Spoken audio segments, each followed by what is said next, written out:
photography exhibit here in Georgetown is sort of vintage Alice in Chains. It's part of a grunge retrospective, and many of these images came from negatives that the photographer had never printed before. A quarter century after the camera clicked, these images of rock icons are seeing the light of day. None of these have been seen. These are all never been seen. Photographer Paul Hernandez was immersed in Seattle's grunge scene. All these beautiful men with these beautiful voices all came to Earth at the same time in the same city. It's just like, okay, how's this happen?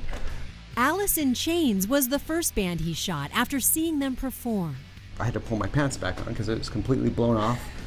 What was left of them, it was almost locomotive-like. It was powerful, it was coming at you. Inspiring this now famous background of train tracks, Paul went on to shoot Mother Love Bone, Soundgarden, Pearl Jam, and Duff McKagan. But his closest connection was with his first subjects, particularly frontman Lane Staley. This is an amazing photo. Lane was an old soul.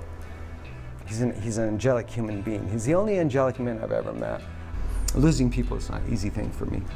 And that's one reason he packed away his negatives. Many of these images were never printed until Paul went back into a dark room and hand-developed them for this retrospective called Stargazing. We're losing our soul here. Music is such a foundation here. He hopes this first look at decades-old moments will offer a look back and a way forward. To remember where we came from, what we were, who we were. These guys took over the world, this music.